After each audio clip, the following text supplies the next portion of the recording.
Hey, you're listening to another episode of the Top 8 Podcast. I'm Matt Fatisse.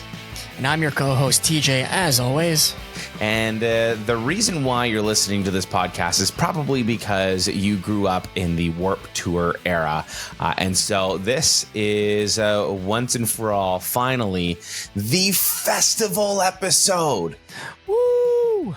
We're going to be talking about all of the best things about festivals, why we love them. We might even mention a few things that we don't necessarily care for when it comes to festivals. I'm sure there's a few of those that we're all itching to talk about. But at the same time, the reason why we're so excited to be talking about festivals this time around is because TJ and I were actually gearing up for a festival in just a few weeks.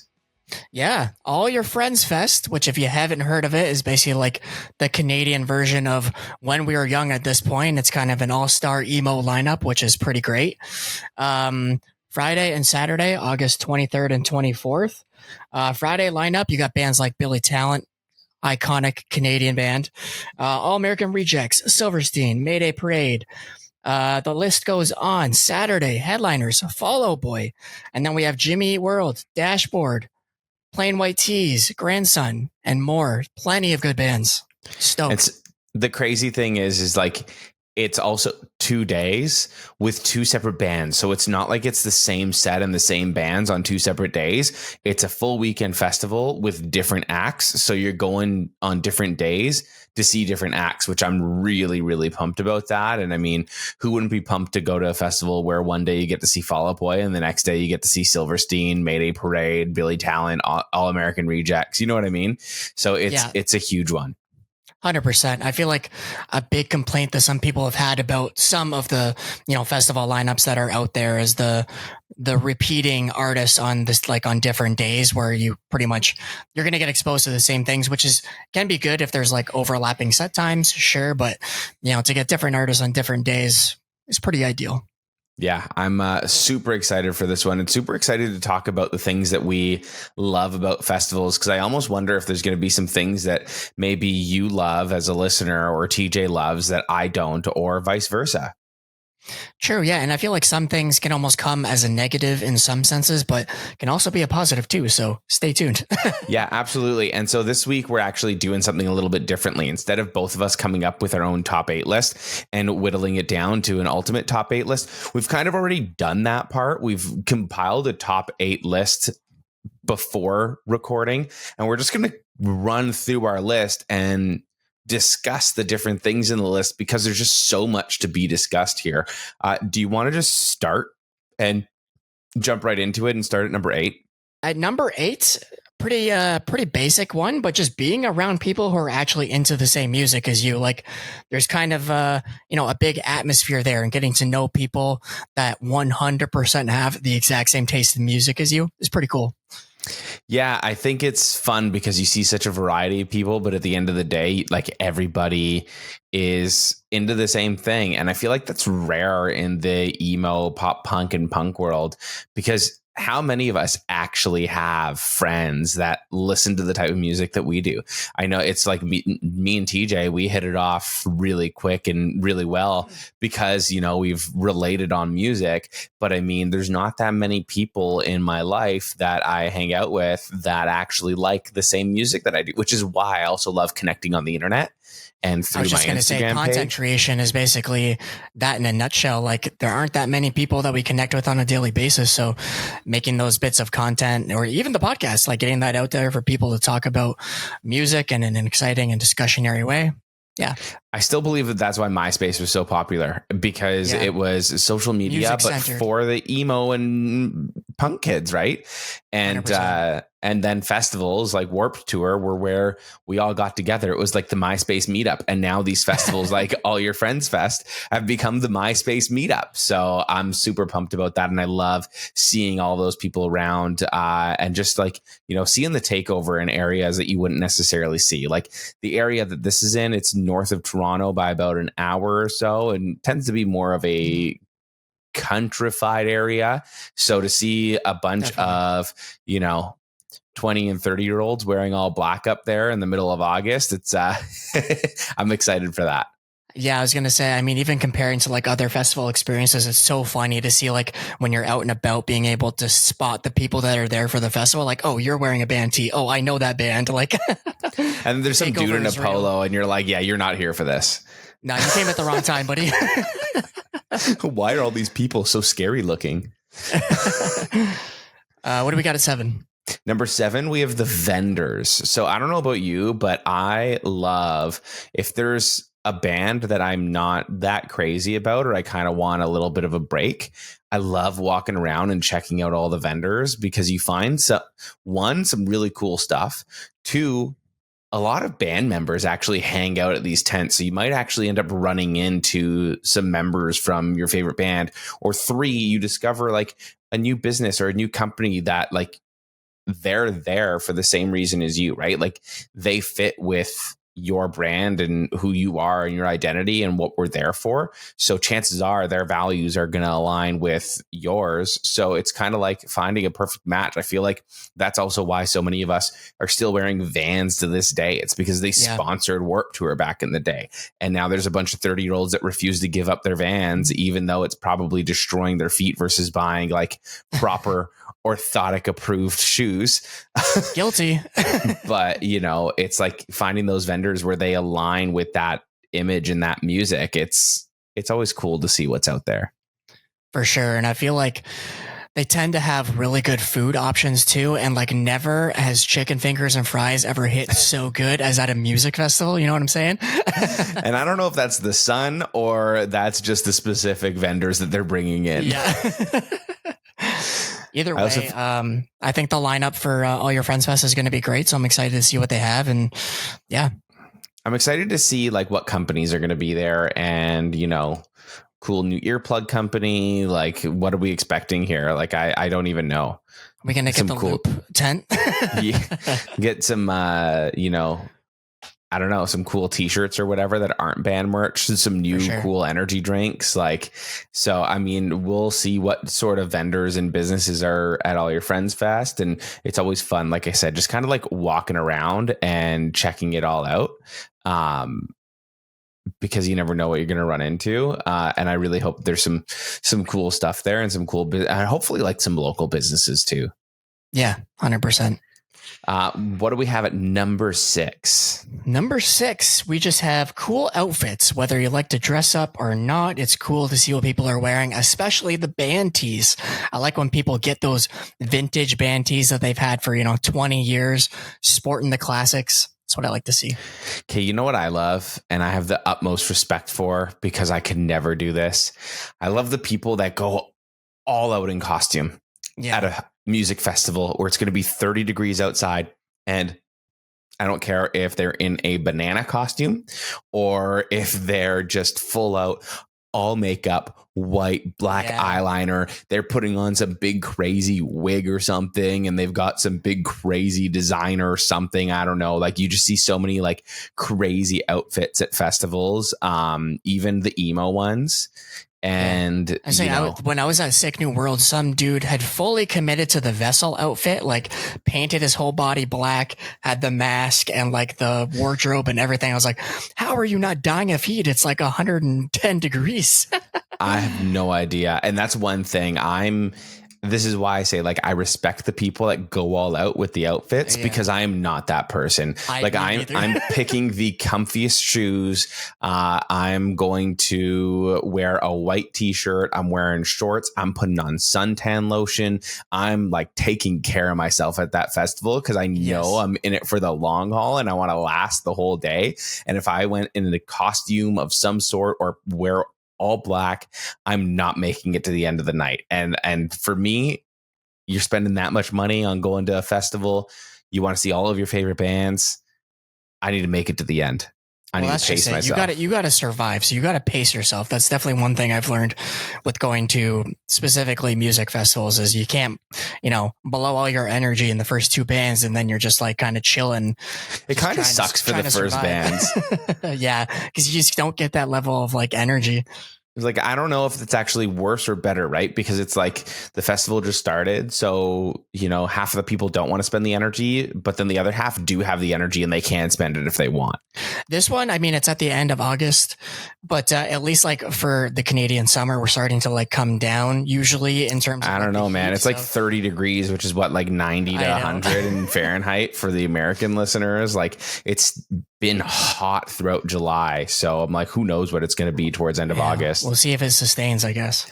That's probably the only, like, that's one of the biggest downsides to festivals is you're kind of at the helm of the weather. Like you can get completely rained out and it's a disaster, or you can have beautiful weather and nothing goes wrong. And it's, and that's out of the organizer's control. It's out of the band's control. It's out of the crowd's control. Like, what do you do if you get a storm, right? We've seen this happen time and time again at multiple festivals.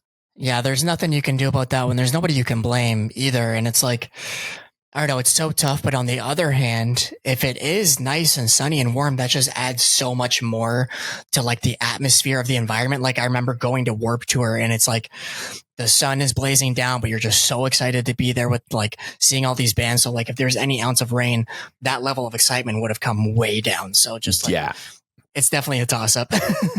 Yeah. So I'm like really knocking on wood and praying right now that there's absolutely no rain for All Your Friends Fest, because fingers crossed. Yeah, we want to make sure that we're having the best experience at our next festival for sure. What do we have at number 5? Number 5, don't have to wait between bands, which makes it a constant party.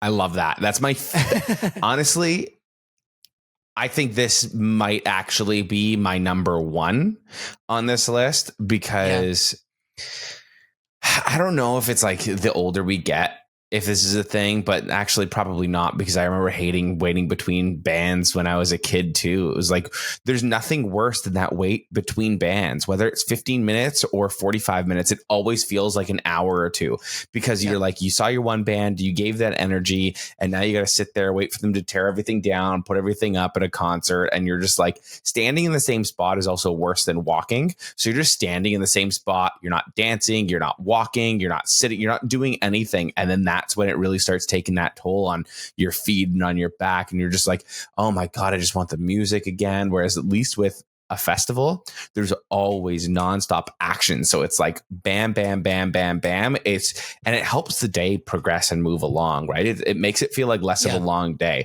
I swear I've been to some festivals where the day started at noon, ended at midnight, and that actually felt shorter than some 3-hour concerts I've been to. Yeah, I like the only advantage is like I understand the point of like the between set low, like go get a drink, use the washroom, do whatever. But that mindset, like you can't think about how tired you are. You can't think about how much your feet hurt if a band is constantly playing. So there's such festivals don't give you that opportunity. Exactly. It's like, one after the other after the other. The only thing I will say to All Your Friends Fest people, my only complaint looking at the schedule is there's a gap between I think Jimmy Eat World and Fall Out Boy. Fall Out Boy. And that's going to be the longest gap in the world. Yeah, because there's so much anticipation for Fall Out Boy. You're like, come on, let's go. And it's Fall Out Boy, right? So it's not even like in that break you're going to want to take like a pee break or a drink break or like a shade break or anything like that. Like, no, like you're sitting there in anticipation. In the crowd. You're not moving. You're not moving from that area. You're just waiting. So now you're standing there for a half an hour not moving. Yeah, the only thing that I do enjoy about the between band sets is when they put Backstreet Boys on the on the PA and everybody sings along, because it always happens. Backstreet Boys, Taylor Swift, any sort of pop. There's nothing like getting a bunch of punk kids, emo kids, or metalheads singing pop songs, especially 90s pop songs. It's fantastic. It's the best thing in the world. Maybe that's what they're going to do for the entire half hour. Maybe they're listening to this and the organizers are going to get an idea. Playlist. Yeah, let's throw on a 90s pop playlist between Jimmy Eat World and Fall Out Boy and just make it a total dance party. And no one will realize that they were waiting there for a half an hour, because we're all going to be tired. Let's be real. We'll get that extra wind when they get on stage. But that in between time, we're going to be exhausted, and you just need that extra wind. So I hope that one of their vendors there, going back to number 7, is some sort of energy drink sponsor or something. True. Gonna need it. What do we got it for? Number 4, we have the electric environment, and kind of like what we were just talking about, right? Like it's going to be a long day. You need that energy throughout the day, and similar to keeping that energy up and having band play after band play, and what we were kind of talking about with the 2000s playlist, let's say, like that keeps the energy up, and that environment is just like, it's so fun to be around. It's still different than a concert, because the concert is, you're there for 3-4 hours and you're talking to a few people and you're just kind of like maybe standing around. I've seen some people like watch hockey games on their phones in between bands, and the environment just feels different than when you're at a festival. When you're at a festival, everyone's just on this high. Maybe they're actually high, but they're on this high, and there's nothing else like it. Yeah, I think the atmosphere and like the actual environment that you're in really plays into that too. Because like having an outdoor festival, like you're not just boxed in and it's all dark all the time. Like you have that extra, like what we were talking about with like the old Warped Tour days and everything, just being outside adds a whole other vibe to it. And I mean, especially with like something like All Your Friends Fest, you have the camping aspect of it too, where people can camp overnight. So you're making like an entire travel weekend out of it, which is just adding to everything, really. Yeah, and the travel component is definitely a big thing for a lot of festivals as well, as it kind of feels like you're getting a vacation out of it. Like it's a whole weekend extravaganza. I'm not a big camper. I personally believe that we built homes so that we don't have to sleep in the woods. Okay. But I mean, if anyone wants to sleep in the woods, that's totally up to you. I'm not judging. I'm not judging. A little bit. I'm not judging. Not judging. just a little bit not judging at all. No, but the camping side of things, like, I mean, hey, you're going to be there late. Why drive home if you live far?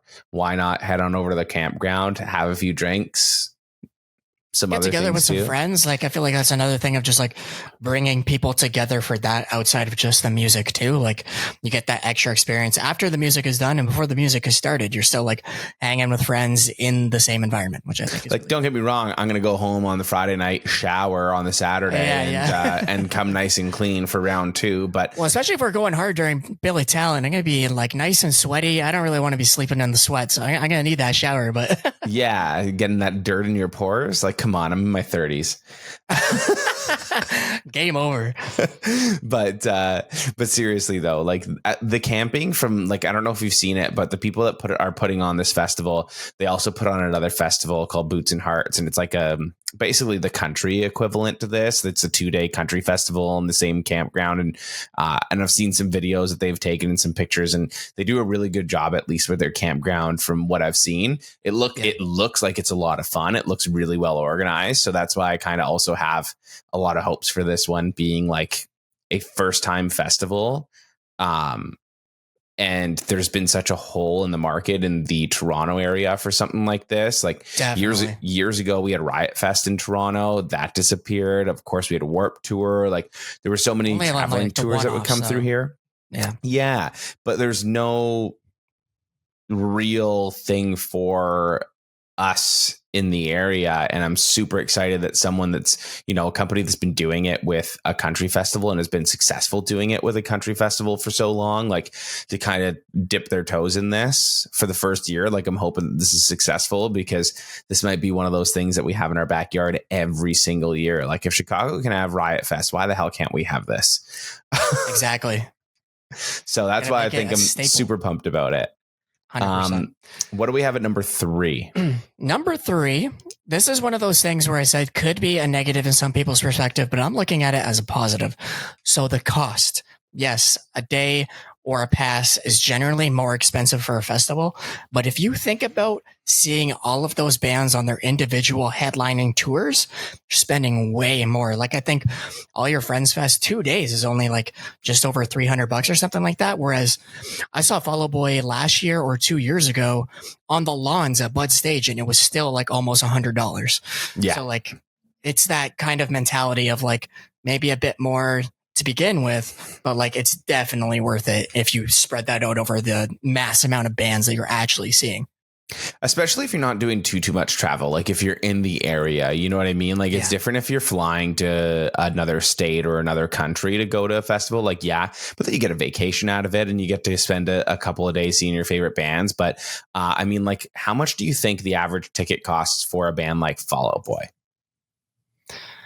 I mean, in terms of like floor tickets and stuff, I know that you can be basically the same cost of the festival just for that. Like, I mean, think of somebody like on the same level, I would say like playing relatively the same venues, Blink 182 and Fall Out Boy. Blink 182 tickets were like $900 for the floor, like at one point, which is like insane. The tickets that I got for Blink in a week or two were like 240 each. And that wasn't on the floor. That wasn't in the nosebleeds. That was the lower bowl.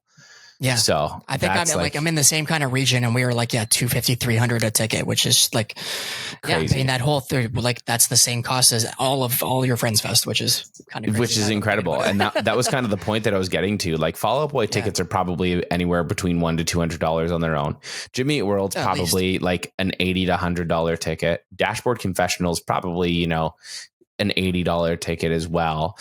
Billy Talent's probably another $120. I think they played Scotiabank the last time that they had like a headliner, which is like a massive venue. Definitely expensive tickets for that. Yeah. All American Rejects and Silverstein are solid $60 to $80 tickets. Like there alone, you've definitely already gotten your money's worth just on the headliners. And then you get to see all of the extra other bands like Gob and Mayday Parade and Gym Class Heroes and We the Kings and Games We Play. And you know what I mean? Like Grandson, The Main, Charlotte Sands, like all of these bands that you get to see them all, right? Like there's been so many times where actually like when I've had to save money and a concert's come to town and I'm like, oh, I really want to go and see this artist. Do I spend the money on this one? And then I look and I see if they're on the list of a festival I want to go to. And I'm like, I know it's going to be a shorter set. I know there might even be some sort of overlap or something, but I'm already spending all that money on the festival. Yeah. I can save the money on the individual ticket because I'm going to see them in a month. You know what I mean? And then there's other times where, you know, I'm just like, well, I'm going to see them at a festival, so I can just kind of like, I don't know. It's just easier to justify going to a festival because you can just see and get so much more in one day. Yeah, totally agree. Like you're getting more like bang for your buck, essentially, is what it boils down to. You did mention something, overlapping set times. Not an issue with All Your Friends Fest. There are no overlapping set times as far as I saw. Yes. I actually loved that too, because I hate having to pick someone to prioritize, especially when there's two people. It's always Sophie's choice. Like your two favorite bands in two different genres are playing at the same time. You're like, why? You're looking at the list and you're like, I'm going to prioritize this band, that band, that band, and that band. And then all four bands are playing at the same damn time. And you're like, this is Russian roulette. Which one am I going to pick? It's flip of a coin now. So yeah, that's definitely another thing that I'm really happy that they didn't do, is they didn't have any overlap. It's just going to be 1, 2, 3, 4, 5, 6. Like you get to see every single band if you show up right at the start. 100%. And that basically leads into our number 2. Discovering new artists. To discover new artists, exactly. Yeah. I mean, even when this was announced, like I didn't recognize all the names on the list. Like somebody like Lolo, I had kind of heard the name around, but I didn't really have that familiarity with. But I went back and listened to like her latest album, and I actually kind of love it. She's also a local Toronto artist, which I had no idea. So that's pretty cool. I'm excited to catch her set. Charlotte Sands is another name that I just wasn't super familiar with. Went back and also really enjoyed the music, so hopefully catch her set as well. Yeah, Charlotte Sands is one of those names that I kept on seeing pop up on all of my feeds, and seeing her on this set, I was like, oh, okay, cool. This is the reason to fully go and check her out beforehand. And so it's cool kind of like checking out some of the artists before you even get there. But then I also find it to be really fun when you get there and you have no idea who they are. And you're like, wow, they were so good. Why didn't I check them out before? And then I had that exact experience last year with Hot Mulligan. I was like, I was never really a fan, couldn't really get into their music. And then I saw them play a couple songs live and I was like, holy shit, this band is like so fun live. I got to start listening to their actual music. So yeah, it definitely gives you that opportunity to have those holy shit moments. Yeah, and because sometimes you go and check out some of these bands and you don't get that right away, right? And seeing them live or just stumbling across their set where you're like, I didn't go and check out this band because, well, I just didn't like their name or their album art. Like we all have stupid reasons as to why we judge things, and then we walk past their set and we're like, whoa, who the hell is this? So it's a cool opportunity to do that, because let's be real, I think the average person and most of us actually don't have time or don't care to fully check out an entire set list and lineup from a festival. Like, I think we look at festivals and we go, oh, okay, cool. Like, look at all these big bands here. Fall Out Boy, love them. Jimmy Eat World, love them. Dashboard Confessional, Billy Talent, All American Rejects, Silverstein. There's 6 bands right there that I know and I love their entire discography. I'm going for them and them only. And then you get there and you show up and maybe you're listening to Lights and you're like, whoa, like, I mean, if you are in the GTA in the Toronto area, Lights is, but who Lights is, but you get my point. You know what I mean? Like We the Kings, for instance, they've got their one really, really big hit that's popular on TikTok now. And I think a lot of people know who they are. If they didn't listen to them growing up into the 2000s, but they're kind of trending again. But, you might have missed them. And then you walk past their set and you go, holy shit, how did I miss them in the 2000s and now? You know what I mean? So, yep, 100%. Definitely a cool opportunity. Yeah, and our number one, I think, has kind of been said slightly in a bunch of other ways, but just sprinkled in. Yeah, seeing all your favorite bands in one day. Like, you can't beat seeing, upwards of 10 bands in a single day. This is a big duh. Duh. This is a big duh. Number one is seeing all of your favorite bands. I mean, you go to any tour lineup and you're getting max usually like 4 bands, usually 3, sometimes 5 on the odd one. But to be able to get 20, like what are we looking at here? 3, 6, 9 bands on the Friday, like with no overlapping times where you could potentially see every single one of their sets. It's pretty damn cool. And I think that when it comes to festivals, you get all of these and seeing your favorite bands in one day, like that's just the epitome of everything we've talked about, right? Like you're there to see all of your favorite bands in one day. And in the process, you get number 2, you get to discover new artists, you get to save money because you don't have to go and see each band individually on every single day. You get that different outdoor environment. You get the fact that it's not like you don't have to wait between bands. Like it's a different experience. You get the cool outfits. You get to check out different vendors. Like, let's be real, most concerts don't have vendors like that. And then you get to be around people that are into the same music as you. I know that's the same thing with at a concert, but I also just feel like people are a little bit more open into having conversations and making friends, and everyone's just friendlier at a festival because the vibe is different. There's also that sit down time too, where like if you are getting food or a drink at a vendor, you're more likely to have those chit chat conversations than just like standing planted waiting for a band to come on stage, I also feel like with most concerts, like a lot of them happen during the week. So most of us are like tired from our day job. You finish up work. You're like, oh, fuck, I'm going to go see Fall Out Boy tonight. Like I got to get home after work.